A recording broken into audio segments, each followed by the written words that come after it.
안녕하세요. 엑스챔스 테니스 마스터입니다. 네, 기다리던 2024년 마지막 그랜드슬램 US 오픈이 시작되었습니다. 후! 네, 다들 많이 기다리셨죠? 올림픽 이후 잠깐 쉬고 나니 바로 US 오픈입니다. 이제는 조금씩 선선해지고 있는 것으로 보아서는 US 오픈과 함께 가을이 찾아오는 것 같은데요.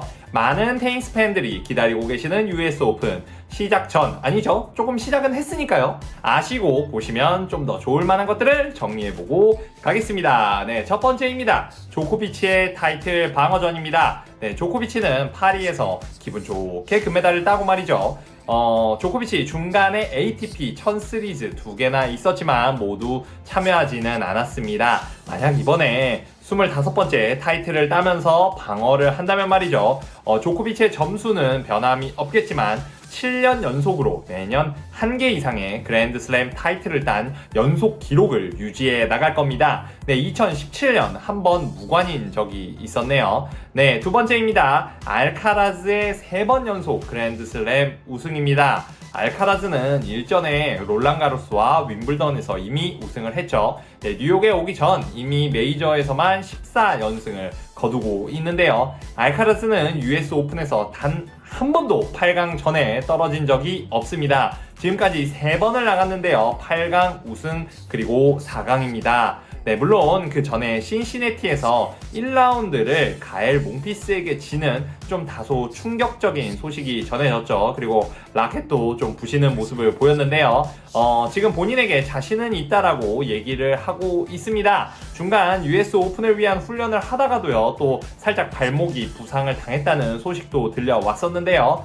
또 본인은 문제가 없다라고 밝혔습니다. 알카라즈의 경기력 어떨지 벌써부터 기대가 됩니다. 과연 올해 3개의 타이틀을 가져갈 수 있을지, 3개의 타이틀은 만약 가져간다고 하면요, 내년에도 알카라즈의 한 해가 될 것은 자명해 보입니다. 벌써부터 3개의 타이틀이라면 정말로 알카라즈에게서 캘린더 그랜드슬램이나 4년 뒤에 골든 캘린더 슬램까지도 도전이 가능하지 않을까 싶습니다. 그리고 이 속도라고 하면 사실 페나조가 세운 여러 가지의 기록들을 알카라즈가 모두 갈아치울 수도 있지 않을까라는 생각도 듭니다. 네, 다음은 여러 논란의 중심에 서 있는 시너입니다. 네, 파리올림픽을 출전하지 않았죠. 그리고 건너뛰었는데요. 그 사이에 캐나다 마스터즈에 나갔는데 8강에서 루블레프에게 덜미를 잡히면서 탈락을 했지만요. 신시내티 마스터즈에서는 우승을 차지하면서 본인의 건재함을 알렸습니다. 여자친구 문제니 뭐니 했지만 우승을 해버린 건데요. 사실 그것보다 금지 약물 문제가 더 컸죠. 논란이 많았습니다.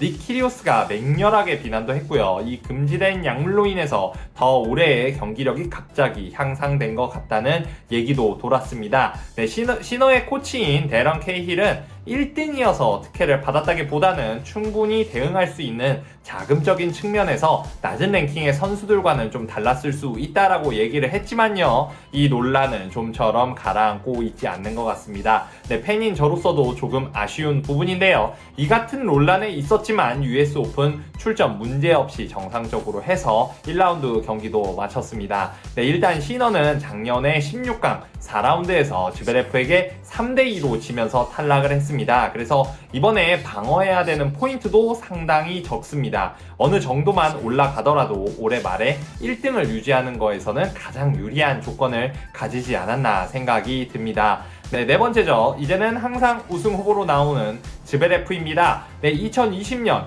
결승 US 오픈에서 도미닉 티엠에게 아쉽게 타이틀을 내주었던 즈베레프죠. 호주 오픈에서 준결승 메드베데프에게 3대2로 졌고요. 롤랑가로스에서는 결승에서 3대2로 또 알카라즈에게 졌고요. 윈블던에서는 3대2로 또 16강에서 프리츠에게 졌습니다. 네, 이 정도면 5세트만 가면 악몽이 살아날 거와 같은데요. 네, US 오픈에서는 이 부분을 극복할 수 있을지, 과연 또 누구와 엄청난 5세트 대결을 펼칠지, 그랜드슬램이 아직 무관인 즈베레프, 이제는 거의 다 온 것 같은데 사실 한 끗만 넘었으면 될 것 같은데 그 한 끗이 이번 US 오픈일지 여러분은 혹시 어떻게 생각하시나요? 네, 5번째입니다. 역시 US 오픈에 빼놓을 수 없는 사람이죠. 메드베데프입니다. 조코비치의 캘린더 그랜드슬램을 막았던 메드베데프. 일단 최근 분위기는 좋지 않습니다. 몬트리올과 신시내티에서 모두 1라운드 탈락했습니다. 물론 제일 좋아하는 게 US 오픈이기 때문에 US 오픈에서는 다를 수 있지만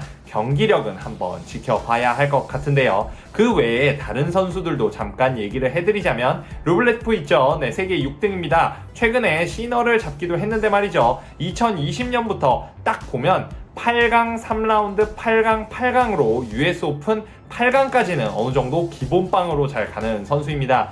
물론 최근 윈블던과 롤랑가로스에서는 각각 1라운드와 3라운드로 좋은 모습을 보여주지는 못했는데요. 기대해볼 수 있지 않을까 싶기도 합니다. 그 외에 윈블던 부상에서 돌아온 후르카츠 선수도 있고요. 네, 치치파스도 있습니다. 네, 치치파스의 경우 현재 성적이 별로 좋지 못합니다. 이벤트 경기인 남녀 혼복에서는 우승을 했죠. 사실 US 오픈에서 3라운드 이상을 가본 적이 없습니다. 조금 이름값에는 안 맞는 거기도 하죠. 거기에 몬트리올, 캐나다 오픈과 신시내티에서도 좋은 성적을 보여주지는 못했습니다. 따라서 많은 분들의 관심은 결국 조코비치, 알카라즈, 시너에게 몰릴 것 같은데요. 아직 대진표를 보기에는 많은 선수들이 남아있어서 이 부분은 조금 뒤에 한번 정리를 해보도록 하겠습니다. 많은 분들이 궁금해하시는 조코비치, 알카라즈, 시너의 흐름으로 따져보자면요. 조코비치는 루블레프나 벤쉘튼 그리고 티아포 등을 만나는 대진으로 짜여져 있습니다. 물론 이 선수들 잘하는 선수이긴 하지만요. 조코비치에게 비하면 사실 조코비치를 이기기는 쉽지 않겠다라는 생각이 드는 선수들입니다. 네, 시너는 1라운드 맥도날드를 시작으로 말이죠. 바브링카나 제리, 토미폴이나 치치파스 혹은 메드베데프를 8강에서 만날 수 있는 대진입니다.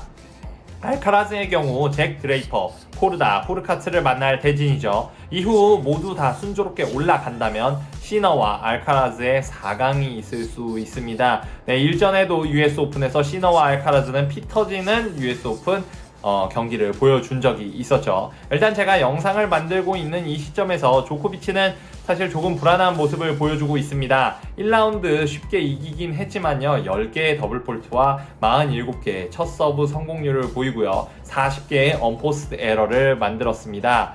물론 조코비치 지난 6개월간 하드코트에서 경기를 해본 적이 없었기 때문에 이제 템포를 찾는 중이다 라고 밝혔는데요. 과연 조코비치의 이번 타이틀 방어전 성공할 수 있을지 지켜봐야 하겠습니다. 그리고 역시나 이번에도 저희 이벤트 진행해야겠죠. 네, 여러분들께서 생각하시는 우승자 댓글로 달아주시면 감사하겠습니다. 저도 열심히 정리해서 이번에 또 상품 드릴 수 있게 준비해보겠습니다. 저는 시너의 팬이다 보니까 물론 논란의 중심에 서 있긴 하지만요. 시너에게 한번 걸어보겠습니다. 하지만 아마도 많은 분들께서는 조코비치와 알카라즈에게 걸지 않을까 생각이 됩니다. 아니면 지베레프나 메드베데프 또 그 외로는 사실 많이 생각나는 사람은 없는데요. 이번에는 어떨지 조코비치의 25번째 우승이냐 아니면 알카라즈의 4번째이자 올해 3개의 그랜드슬램을 쓸어담는 모습을 보일 것인지 아니면 시너가 호주 오픈과 함께 알카라즈와 그랜드슬램을 2개씩 나눠 갖는 모습을 보일지 기대가 됩니다. 그러면 오늘 영상도 도움이 되셨다면요. 구독, 좋아요, 알림 설정 부탁드리고요. 많은 여러분들의 우승자 예측 댓글 부탁드리겠습니다. 감사합니다. 테니스는 역시 엑스챔스 테니스 마스터. 구독, 좋아요, 알림 설정 부탁드립니다.